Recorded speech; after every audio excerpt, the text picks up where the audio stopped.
with a work called Commonplace. And it's not the first of the kind, right? It's a sort of interactive installation. I think most of you saw it. And so I wanted to ask you as first thing to tell us something about the one you did here at the Corderia, because I know it's site specific. And then I'll ask you some other things later. Hello to everyone. I'm going to start talking a bit about the whole installation. After that, I refer probably to more specifically to what's happening here. We start for the title, probably, Sper. Yeah. I choose the title because I thought it was a kind of an ambiguous title, and it has a different kind of meanings or interpretations. And the first one is a location, a recognizable location that you can just spot in a few seconds. A second one is like more linguistic. It's like a language quirk or an expression that somehow through use exhausts itself and lost its meanings. And the third one is a place common to everyone. And this installation was made specifically for the Biennale. We have a version, a previous version that I did a couple of years ago. For those who haven't seen it, is some wooden boxes. So they have three basic elements that they constitute the whole installation, and it's wood or plywood, plaster balls, and skirting boards. Skirting boards are something, I don't know if it's very normal or common to refer to it. Different languages have different kind of acceptions to the word. But yeah, you have a configuration of that you can basically, if you see it like a eyes view or like a from above, you have so the boxes that refer to an architectural place or a cut section of a building, it could be. And yeah, and you have these particular plaster balls that they place in different places in these boxes, and they move around, or they have the possibility to move around on these boxes. For the Biennale, I've been approached by Christine myself to doing this particular installation in here, in this place. So I decided to kind of rethink the whole ethos of the installation. Basically, at that time I was reading about architecture, and an article that I was reading about architecture, specifically about Japanese architecture. And it was a word that this author it was talking about, and it's a word that is probably common to many people. It was common to me. It's called ma, which means negative space, or the space that is in between things. So that took me, kind of resonates to my whole practice, and I was thinking about how to approach this negative space through my work, which I never have done before. So I decided to apply that ethos or that kind of concept to this installation, particular installation. So what I did was basically expand the installation to allow these spaces in between the boxes, which I call corridors now, to have a more predominant place in the installation. Because in the first one, the first installation was a bit more compressed. So basically, you have a possibility well, you don't have access to it basically, and you can actually see it from outside. But having these corridors now, you can say that you place, or we are placed, at the same time inside of the installation as an outside. outside because you can still kind of appreciate it from these borders and not kind of have a proper interaction, and within because not just to walk through the installation, but you can actually be the space or these limits or these borders that I'm more interested in them now. Yeah, but you're inside, but you never enter the boxes, right? There's this sort of, the boxes do not communicate between them. Each of them is a space for itself, and they communicate because of the corridor. Sort of the person walking through becomes the link between the boxes. Yeah. And that's a specific, there's a particular decision and the configuration of the installation that I took very into consideration. I didn't want, even though that they can move, I want them to be constrained or somehow like have its private, surroundings. So it's they're not allowed to kind of jump to it. That could have different connotations in different levels, symbolic or physical. But I'm more inclined of that kind of the participation of the. I mean, I want to put more emphasis in the borders or in the in-between space or the wall. So basically, for me, the spectator. So when we access to it, we become these walls, and we are part of it, and we decide how that affect the installation or ourselves. So somehow we become, or the space, that particular space become a place of negotiation, I think, symbolically and physically. So they have access to, you have access to it, but it's just one person at a time. So it's certain spaces of the installation that you can Please actually start eating. kind of connect, but so just to you have to allow. So it's always a negotiation. That's what for me is the most important thing, just to navigate in between the in-between spaces. But also, I know you have these wonderful plaster balls inside, which always recall me. The colors recall. We were speaking about that earlier. We both have two small children, and they recall the charcoals the children use to draw. And the balls were supposed to be sort of moved around, right? Yeah, I mean, the whole kind of when I first started thinking of the installation was the same time that my daughter was born, and I was kind of thinking how space can be taught, learned, and experienced. So I'm fine, thank you. For that reason, I choose charcoal colors. So it's something that is very common in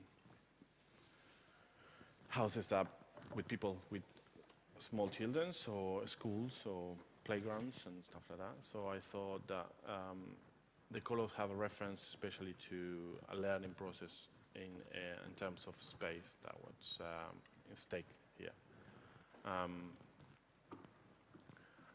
And the balls, I mean, this installation have several levels, and in terms of strictly sculptural, I was trying to have or do a balancing act somehow. So with the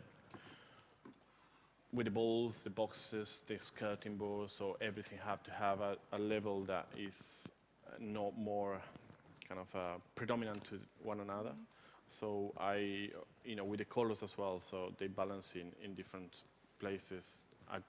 They group and regroup in different ways to have an ease with each other. And it's similar what happened with the boxes. The boxes have different sizes and levels and heights as well to somehow reveal and hide, if you can say that. And as well, everything is on the ground, so you can actually navigate it through through space, just recognize it through just a single kind of pan. Yeah, because in the first work, the one you did in 2015, the boxes had all the same level, I think, right? Yeah, and this was Was it- especially deliberately made for the Biennale, and the whole installation was conceived to fit the space and then fitted perfectly to the space that was allocated to me. And so yeah, I mean, it's a particular space because you have somehow two entrances or two viewpoints. So I decided to make possible to just to walk through one to another. So the installation, the installation has not a front or a back or anything. So it's a space that you can, walk through. Yeah. Are the boxes the same size and the walls same size, or Please, just because. are there boxes on the same size, or and the balls on the same size, or are they different? Some of the It's balls open are to the same size, not the different. So the same size but different colors. If they are the same kind of dimension, so they're not repeated. That's important. That was the question. Yeah. Yeah, I think it's so. And the box is the same. It's they basically match to the space that they live in. So they allow to have space around it for the walking and accommodate as well the architecture of the Arsenale. So that's why sometimes they go around the pillars that are there. So yeah. Since you were talking about the size of the balls, Yes. I see the size very much at the human scale, like a ball captures the size of a body or the volume of a body. Some of them may be children because they're very small. Did you have a reference to the human body when you were Well, thinking yeah, I of the mean, balls? that's very important. All my practice is always referred to the body and the size of the body and how we learn things, through touch, to space, and how we communicate it. So we basically what we see is first, what we do basically is first to see something, and after that, the first thing that we do is measure it against our body. So that's why it's very important, the size of the balls. I mean, they're kind of big, but they're not oversized.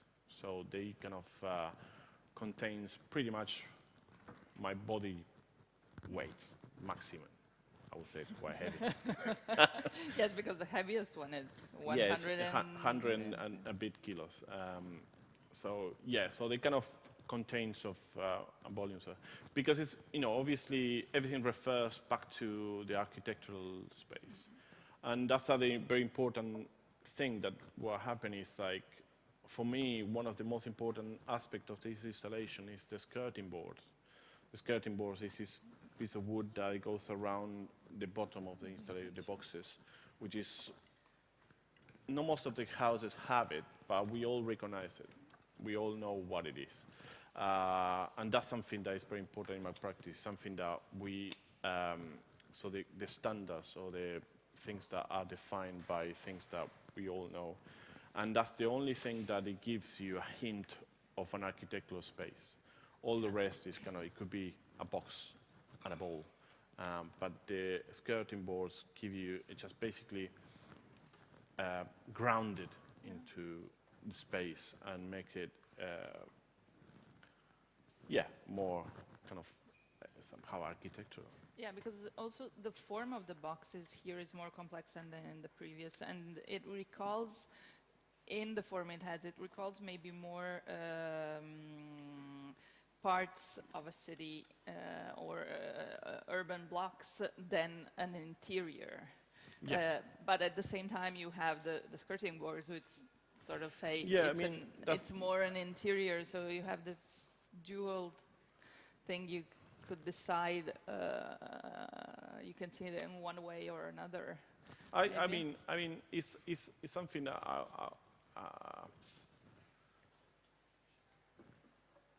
that is not engraved in stone, but I would like to say that it have different kind of scales somehow. Yeah. So you have a very small dimension, private dimension. It can be like a small flat with its divisions and its walls and the inhabitants of the rooms and so on. It could be a block of flats. It could be a neighborhood. It could be a country. And so I think it can be scaled somehow to different problematics and different Exactly. moments. But I'm more concentrated somehow into the domestic or the day-by-day idea of the inhabitants, of how we approach space. Is there also a reference in the balls of like a metaphor to the people who inhabit a space? Because it's like the boxes are static, like architecture is static, while the balls move around, and it's the way people move around in a space. The core of Or my is it practice is basically is refer how about architectural space and how that condition our way of being and how we somehow as well influence that. So it's like a paradox or a contradiction between the dynamic world that we live in today with the internet and the communication and traveling and so on, and the rigid structures that we live in that we still build in the same way. We are actually in a place that have like 800 years or something like that, and we still inhabit it the same way. So for me, that is kind of paradoxical, and it's somehow this installation have something of that. It's kind of the balls have this dynamism that is implicit in them, even without touching them, and the structures are, contain them. Obviously, the whole installation was conceived to move, to play, to touch them. It was a bit problematic because that was the whole kind of conceptuality of the installation. But you can actually never expect what the spectator's going to do. And some people decide to play bowling with them. So now it's a big sign in the front say, please do not touch. But yeah, I will say that the whole movement thing is implicit on the spheres and how they relate to space. Yeah, but then there's also the movement of the visitors in between. Yes. And it has something of the labyrinth a bit. I know people from South America, especially from Argentina, have an issue with some kind of fixation with labyrinth and through Borges and all the his writing. I love his writing. I never thought about it as a labyrinth, but it has some kind of resonance to. Yeah, sometimes it happens that you don't consciously think about it, but it and especially now that it becomes like a place that you can walk through, and so it's obvious that it can perceive a labyrinth there. So yeah, it might be unconscious. Also because the spaces you can move through it, but it's quite narrow. So it has something of the labyrinths are usually very narrow. Maybe you have higher walls, but still it recalls, I think. Yeah, and it was purposely done, so it's basically you are, if those walls were a bit higher, you probably walk through, but you feel by the confining, but yeah, so it was meant made for one person, so that's the size of the corridors. One thing. Just one comment about the labyrinth is it's also Mexico, and Octavio Paz, the Labyrinth of Solitude, which is one of the biggest works in for Latin American literature. And if you read the book, you can understand a lot of Mexican culture, and especially men in Mexico. And he used the labyrinth as an image for that. Please. It works. For me, for me, the first impression was not about really linking the boxes, but of the balls being so isolated within the boxes. So for me, it's more, let's say, it looked like a city where we don't know who is really living next door or in the next house. So it was, I mean, you mentioned communication. I thought it was really about non-communication. Well, yeah, I mean,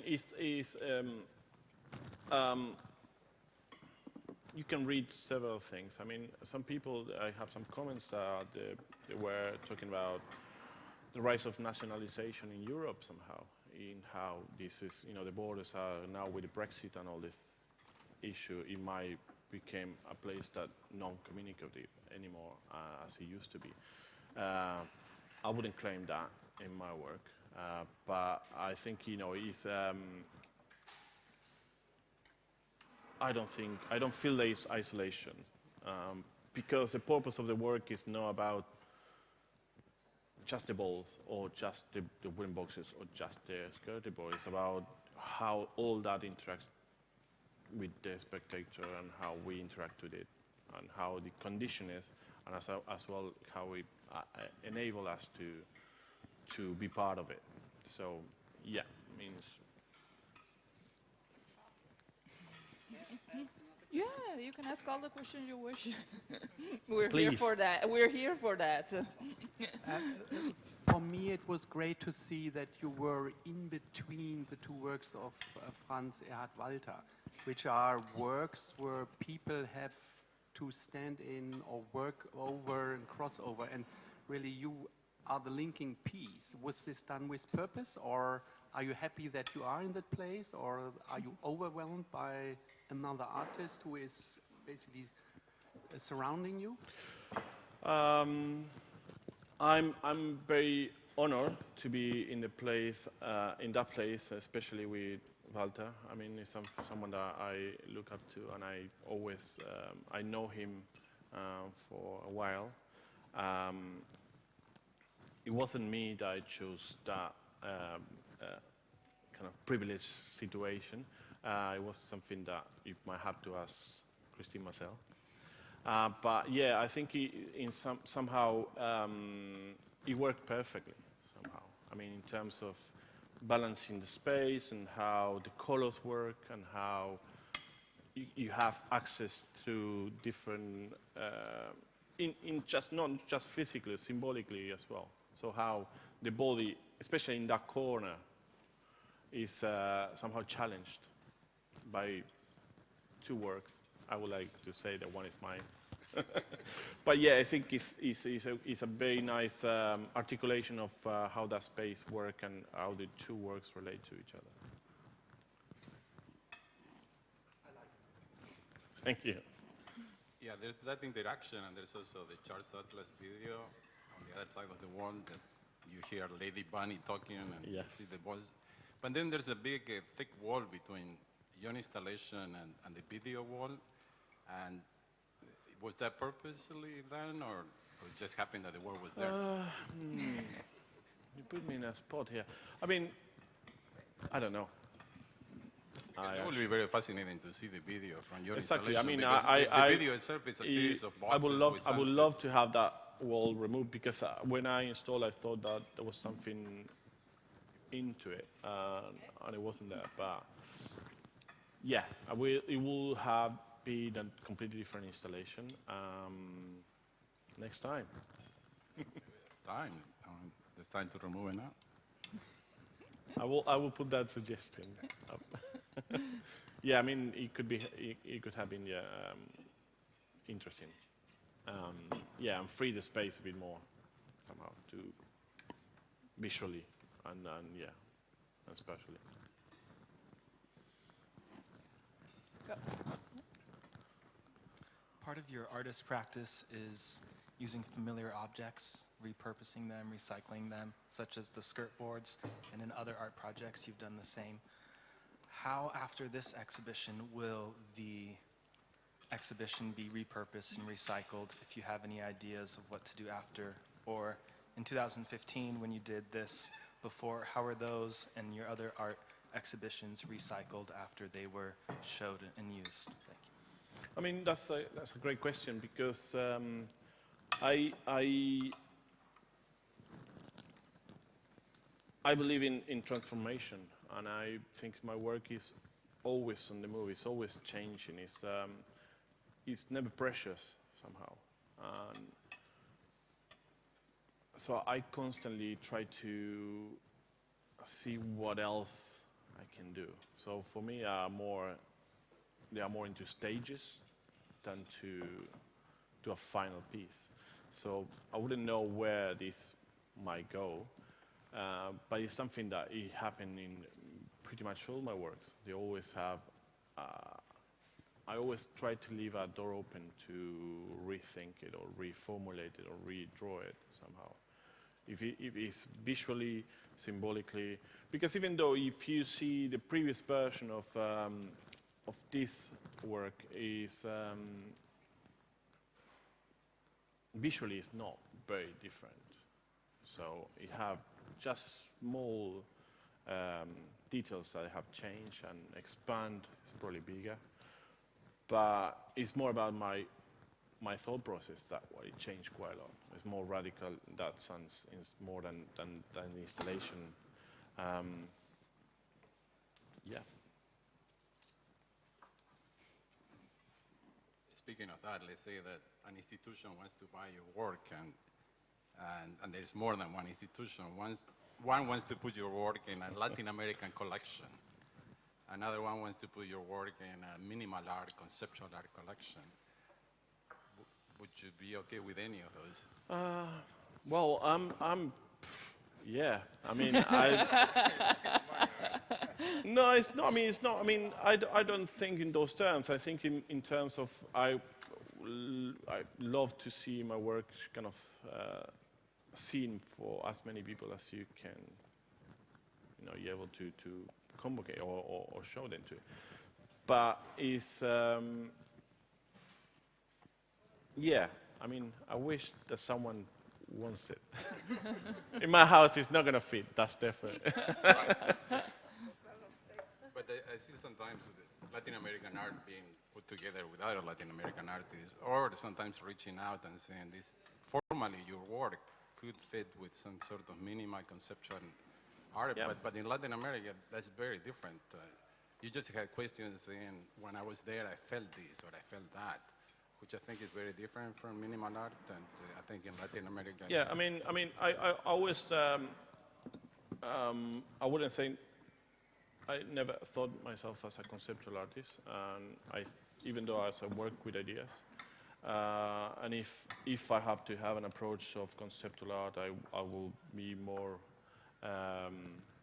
torn towards Elio Itisica or Ligia Clark or very conceptual, very strong conceptual artists, Latin American artists, because of course they have a completely different approach to things. It's more physical. It's more, of lived touch. It's more that kind of. That's what I'm inclined into.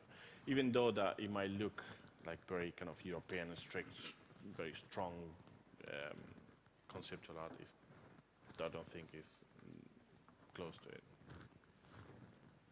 In that regard, the artists you mentioned at that time, sometimes they use elements like you're using for political reasons because they couldn't be censored. And if you had a ball inside a box, you couldn't censor that, but politically it had a very significant undertone.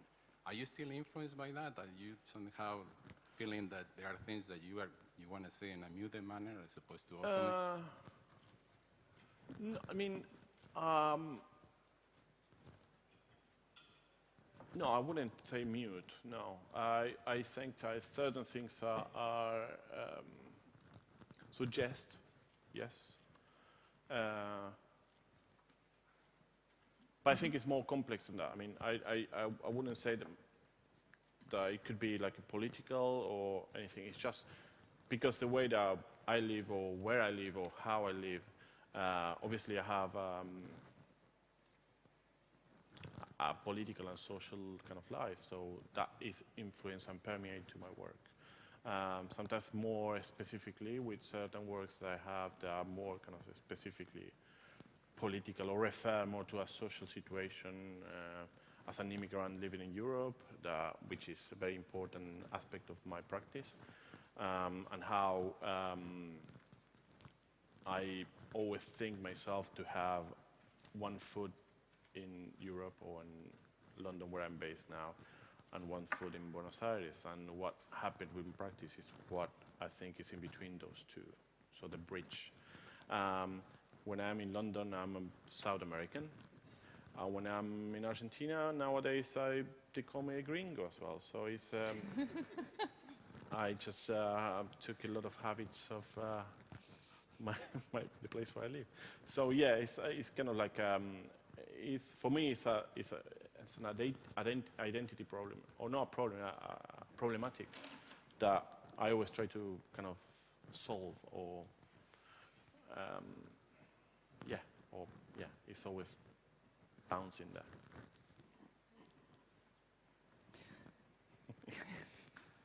Your work is always, it's mainly related to architecture, right? A lot of interiors. I wanted to ask you about some of your previous works. So we were talking before about Dominio, which I found an extremely interesting work. I don't know how many of you know about it, so tell us something about that work, because it's a sort of recreation of a room, but a very particular kind of room, where you had very detailed, not conceptual, like... Well, I mean, it's a completely different work. Basically, it's a work that I did in collaboration with Tomás Espina, an Argentinian artist, and a very good friend of mine. We did that work in a residency in the McVal Museum in Paris. And basically what it is a one-bedroom flat, or a studio flat, apartment, which has been destroyed, absolutely destroyed. Every single piece are being put back together. Every single, over 700 and something objects have been built. That installation took different as well approaches and different rebuilds, but the first one was built in the McVal Museum, and the McVal Museum is a large institution, so the architecture of the museum is vast and have very high ceilings, and so we built this small apartment flat inside of it, which made, so you had to access to a small corridor. So when you go in there, you have two little windows with what it seems to have like a light from like 5 o'clock or something like that. So it's like very kind of tenuous and nice warm light, which is fake. So it's not, I mean, the museum has to have a light inside there. And you start, basically when you go in there, you start noticing you don't know what's going on there, because it's like it's a house. But when you start kind of spending a bit more time inside there, you start noticing that every single object, so first you notice a glass that is broken and it's put together again, and everything basically in the room is being broken, rebuilt. And it's a very, very strong piece, and it's a very kind of have a lot of ways to read it or to experience it. I mean, País especially, I mean, with all my work, that's something that we were talking with Anya before, is you have to be there, I mean, to experience it.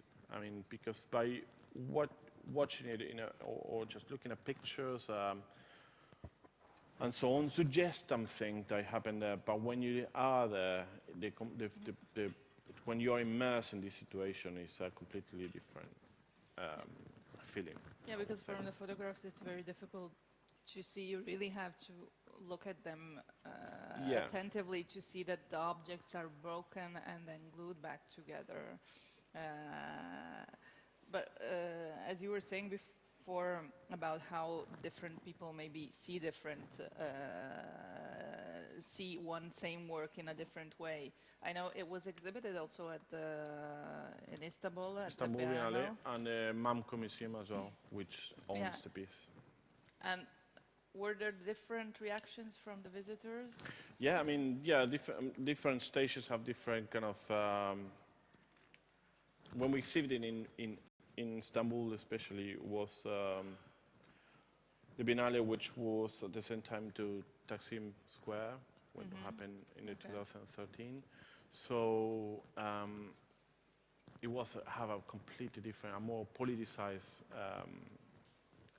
view. I mean, people there was kind of like more shocked because it was very now. In Mac Valley was something more. Yeah, well, I mean, have different Maybe conceptualist maybe implication and in Istanbul they saw more the destruction. in yeah, the and it's work. more intellectual, let's It's say. more- In Istanbul, it was kind of very, strong because it was happening, while we exhibiting, the manifestation was going on at Okay. 300 meters as well. Confrontation, police, and manifestants. So it was kind of very strong. So that's why I think, and I have a different shape as well. The installation, the previous one have one axis and one exit, and in Istanbul they have just one axis. So you have to basically we condition it to have one or two spectators at a time.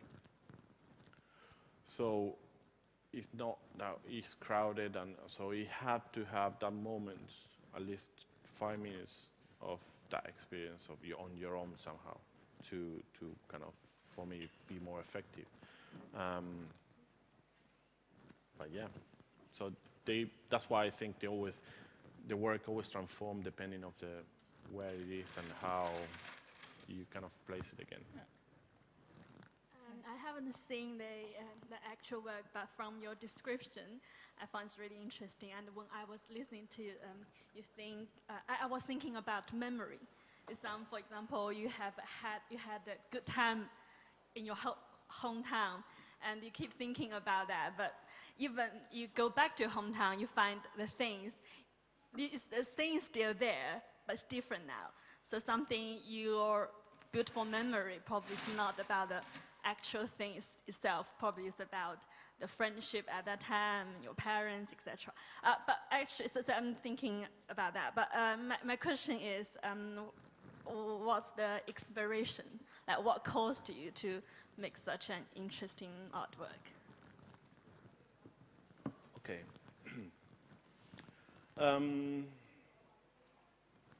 It was a very long process. I mean, when we were suggested to have this residency, we decided to do a project together. We didn't want to do something, like my work, your work, and the difficulties that we have completely different practices. Thomas have a practice that basically he deals with the extractions and how he used gunpowder, or used to use quite a lot of gunpowder. So he basically, I mean, I don't want to say too much because he have a completely different take on this. But I mean, my take is like, I will say that it was a long process, obviously, to kind of meet in the middle, so the two practices somehow.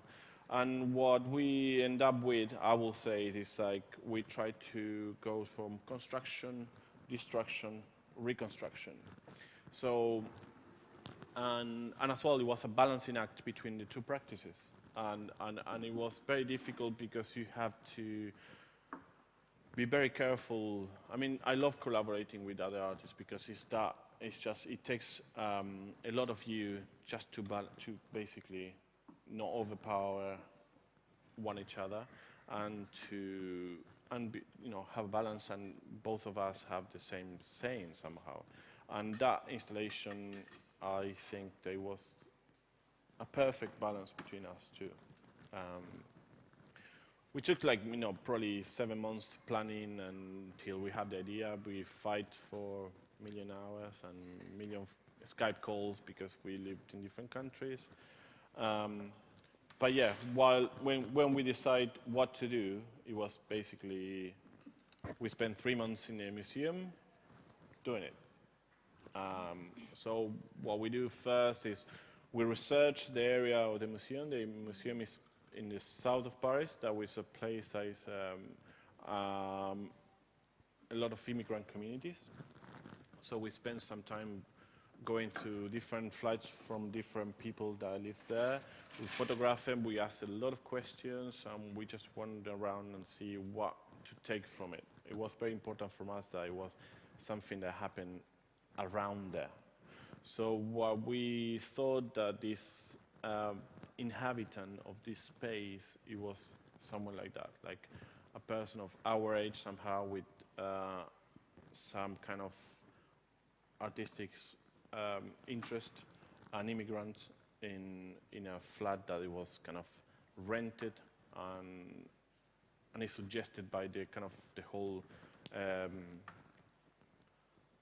the furniture. So some furniture is a very old kind of grandmother's furniture with all the glasses inside and so on, and some of them are more IKEA or some picture of us, and so it's kind of like what I will say is like well, I live that way somehow. I rent an apartment and I have people, things that people left behind, and things that you actually put in, and that's a very important thing for me. I think I always question myself what happened when you leave your house and you empty it, and that is a shell, and it changed. The space changed completely, and every time that you change the color of it, it's just a different space. So that was a very important aspect to put a person. So we kind of built the whole flat about this guy that was living there, and with this particular kind of characteristics. So yeah, I'll probably go too far too long. Yeah, so I think you should. I mean, you can always see the work is in my webpage and so on, but it's it probably is gonna give you a more rounded picture of what I'm talking about. Yeah, even though your work has to be experienced, it's very difficult to capture everything, nearly impossible to capture everything from photographs. Yeah. Because the sensation is different when you're in it. I mean, I have a lot of work that is very difficult even though I photograph well, it's not about the aesthetics of the things. Never in my work I will say that it's about aesthetics. It's something else. It's something going on. There's some paintings I kind of been working for quite a long time. They are just paint. Yeah. And there's layers and layers and layers of paint that I kind of accumulate from paint shops in London, that they have this particular area of the shop that they sell mismatched colors. So people return these colors, and I kind of purchase all these unwanted colors. And I have a collection of all these random, sometimes horrible colors that for a reason they be discarded. By collecting, and I do work with it, and so I do these paintings. I would do paint. I don't know if it's painting actually. They are three-dimensional paintings somehow. So they paint that they hang, and they have the texture of painting of a wall painting. So they are actually household paint. But they kind of matte just one color. And the color, I didn't want to get involved into the decision of the color because I think the color is very subjective and it have a lot of kind of connotation. So to avoid that, that's why I choose to have the colors that people don't want. And so I did an installation called Living Colors, which is kind of, again, a labyrinth of paintings hanging, and they have a particular shape that they kind of, they are rectangular, and they basically they lean on the floor and they hang. So this installation, somehow it was to recreate a space that could have been somewhere in London between my house and my studio. So it's kind of like, you know, just talking about the colors of the possible places or houses that could have been painted by color that they weren't. So I tried to recreate that space. Yeah, I'm obsessed with with painting and the cracks in the you know, in the You're house. in the perfect place. Exactly. No, I'm just looking everything. So you know, I always fascinated by, you know, you go to a new flat and it's a crack and it's colors behind, and you just think about what happened, the history that is behind. You know, and that's why I'm obsessed of the moments left behind there. So that's something that I kind of obsess about. No, you started talking about cracks, and one of the balls in the installation is cracked. Yes. Would you fix that, or is that a happy accident that from now on the ball should be like that? And especially because the reference to the body is kind of wounded. I actually don't mind. I even thought that if they all destroy, it was fine as well. It's not just up to me. That's the only thing. But yeah, I mean, I'm learning with this as well. How come it's not just up to you? Well, I wouldn't. I mean, it's complex because when you do this kind of work, I mean, it's not just you that is dealing with it. In terms of health and safety, let's say, those balls are very heavy, and if your little kid put their hands on the side of the board and something, you know, one of these balls runs into it. So that's why I say it's not just up to me. I understand that it had to have some kind of control because it can have consequences. But I probably will say that everyone can touch it and play with it. I would never expect what happened is that people playing bowling with it. But it's, I never, you know, stop surprising me myself. I just come here and just say, wow, it's actually, I would never do that. But, and I'm an artist. So it's kind of like, I always question myself through that, kind of like, wow, well, probably next time it's about that. I don't know. Yeah, I mean,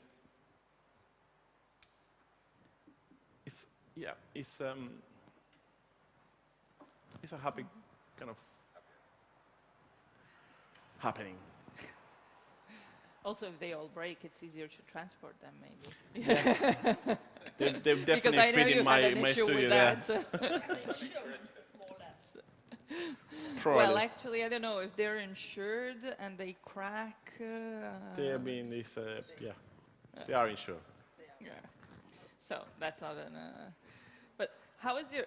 Because you told me that when you had these balls done, you had your studio completely filled up with this, and you couldn't work. How is your studio? How's your everyday practice? How do you? Because some of your installations are not huge, but others are quite big. Yeah, they're quite large. Yeah. So. The way that I work with a lot of maquettes, just because I cannot. I mean, I draw a lot, but I need to feel how that kind of manifests in materials and how interact in space and you know, different sizes. Exactly like architects. Exactly. Well, yeah, I have a background in furniture design and star architecture. I just moved to a freer world, which is the art world, I would say.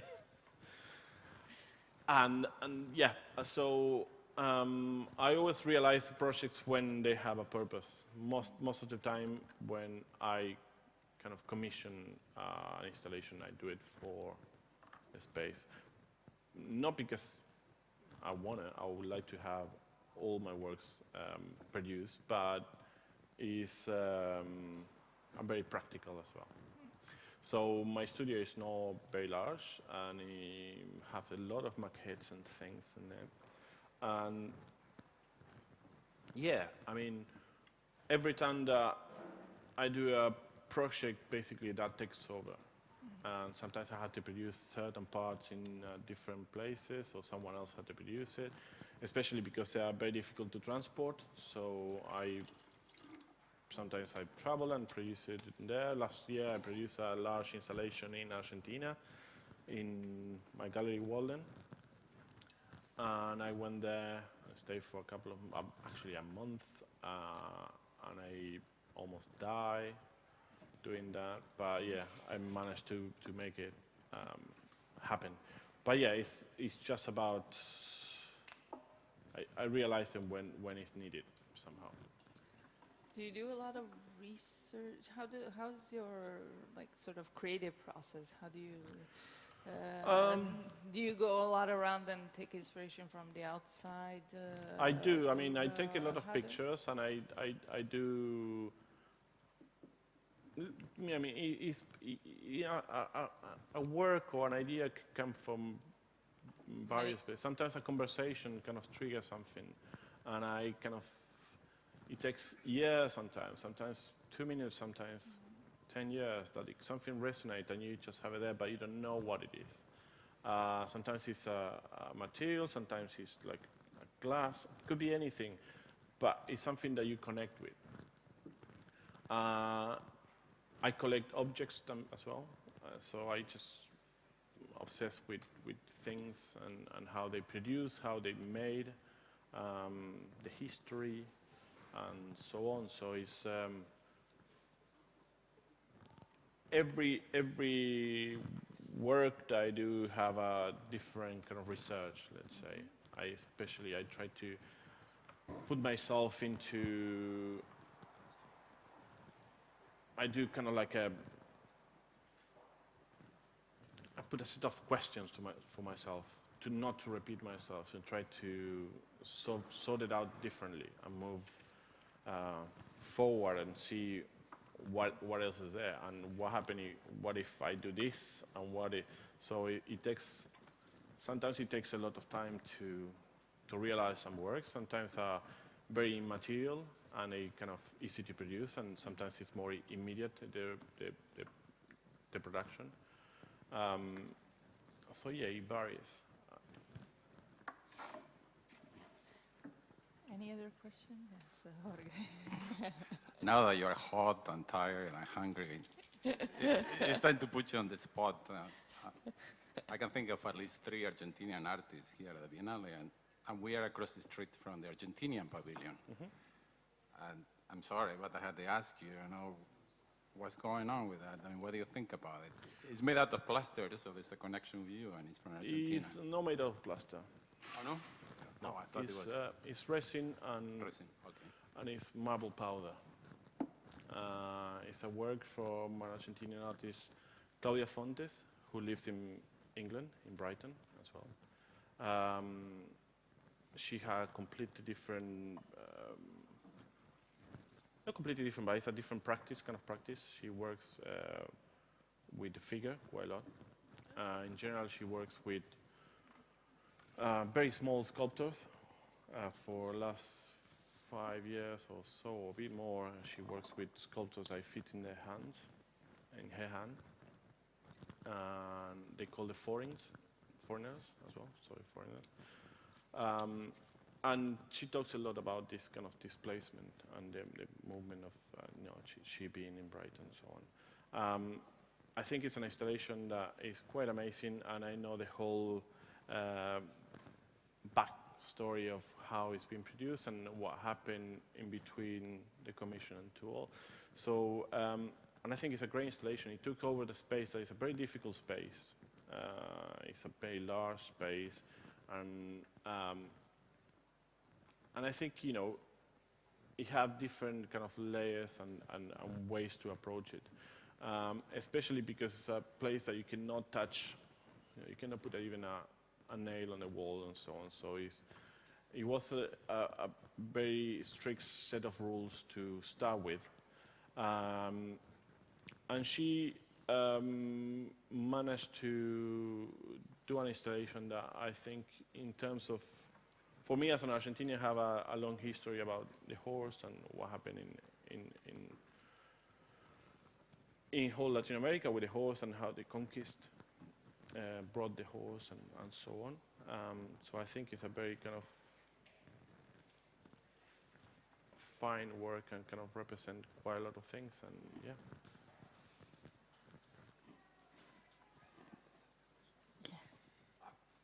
You know, just to add to the, I mean, but I understand, you know, it's a beautiful work, but well, to me it feels like it's 50 years too late, and I'm sorry. You can tell her. Yeah, exactly. Go, Connor. The Venice Biennale is the world's greatest art exhibition. You can only imagine that it's one of the greatest achievements for an artist to be here. It is your first time showing here. How has this impacted your career? I know we're already only a few months in. Have you been getting more inquiries about your work and more commissions, or where do you expect this to kind of impact you in your art practice and life? Wow. I'm trying to take it easy. That's why I'm just. It was a very hectic year for me in many ways. It was very intense to work for the Biennale because you know, the story of the Biennale, the importance of the Biennale, and as well for my practices. So I mean, I don't have a massive practice, so for me to come here, just the whole logistic of it is just quite large. So I was involved in many aspects of my work, and I learned a lot, which is amazing. But luckily and unluckily, I come here for the opening, and I had to travel to Argentina for another thing that I was doing there, and so I kind of, now I'm kind of coming back, and I'm back in Venice. So a couple of weeks ago, I started going back to my studio, and I started kind of suffering of what to do now. What is next, let's say.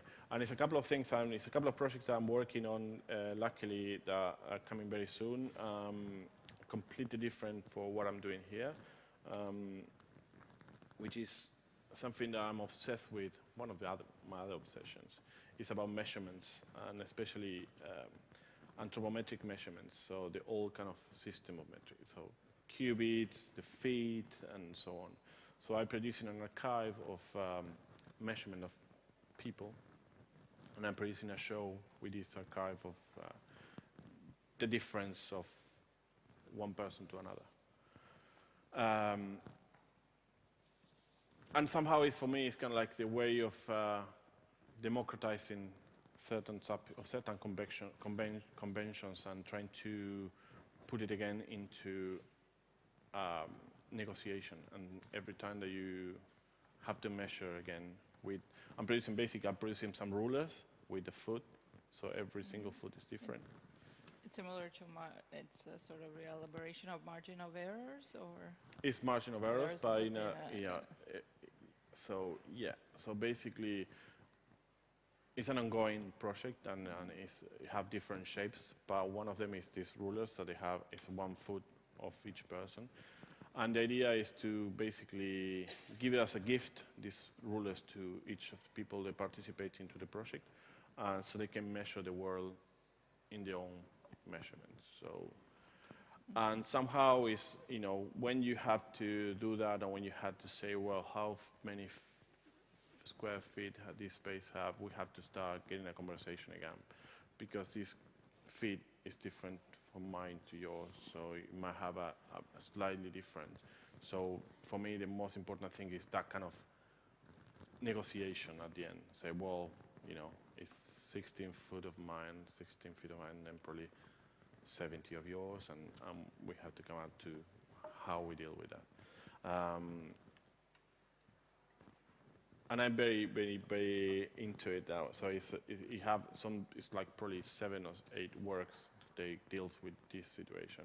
And this obsession comes from back in Argentina when I was little, and my dad and my granddad, they were involved in construction back in Argentina. In Argentina, the lots of lands have a very particular measurement, which is it was very weird for me since I was very little. There is 8 meters 66 front by 43 meters deep. And I was like, why is that? So researching is basically the whole kind of territory of the colony, the Spanish colony, most of it, is being done by, it's called a vara, which is like a little stick. There was 86 centimeters, with the vara or the virrey. And yeah, so basically what they did is this Pythagorean equation to make a straight angle. And so they did 10 varas by 50 varas. That means 10 varas is 866 by 43. So. And they managed to do, Buenos Aires is pretty much a grid, most of it. So they did this, divided the land through on. So I was kind of very aware of how this person with this measurement, which is the length of, I think it was the length of his step, managed to implement that measurement through all of us. And even though after 200, 300 years, we're still living through it. And the same with the foot, and the same with the yard, and so on. So I'm trying to recover or reuse these measurements to have a conversation about our bodies or our spaces again. So if there are no other questions, Can okay, I ask one last, yes. One more question. May I ask about the artist identity thing? Because you, from Argentina, probably you want to bring a lot of things, or like your inspirations from your own country, but also you live in London, and then you kind of being an international person. So do you think artists should have an identity? Or another question, just maybe common in my life, is my colleagues, and as they work in London, as a Latin American or like Brazilian or Argentina, and their kids born and grow up in London. And then they were wondering, their kids were thinking,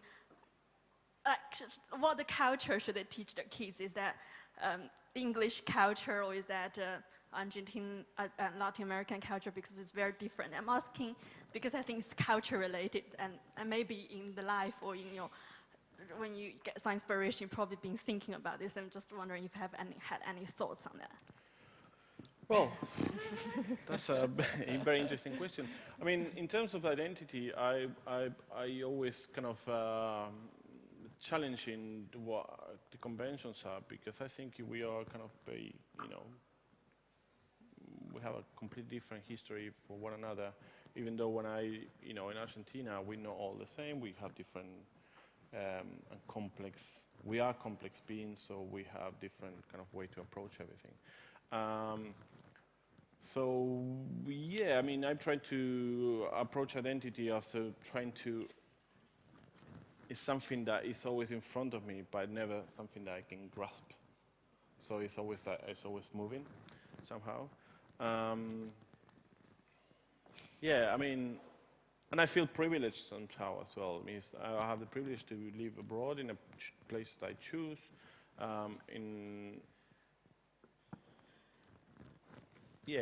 My daughter is growing as an English girl, and she is very privileged because she have a Argentinian or South American background, so she can float and she speaks both languages perfectly, which I couldn't do it at her age or even longer, probably a couple of years ago. So yeah, I mean, I think it's I wouldn't dare say how. I mean, to talk about identity or try to grasp it. I mean, I don't know. Yeah. Especially her identity, you'll see it in Well, 20 yeah, years' I mean, time, maybe. yeah, I mean, hopefully she grows into a fine woman. But yeah, I mean, so I think as a privilege I think she's privileged to have a background that is more complex or more have more to say about a global world than just being just in one place.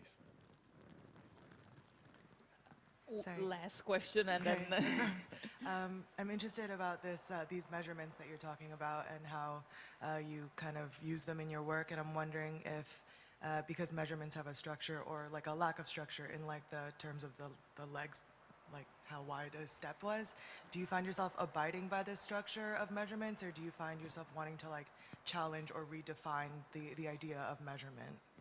I use measurements. I use my measurements sometimes in a lot of work. And I use my foot, which is slightly smaller than the standard. So some of my work have my measurements in it. Not because it's something very interesting. It's just because I think that it's give it an extra.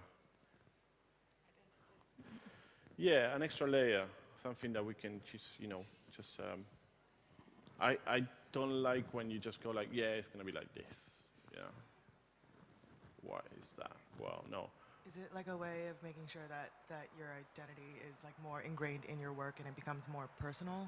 Or is it just like a method of working for you? No, I don't think I don't think it's personal. Sometimes you use someone else's measurement. And it's just basically just a challenge of how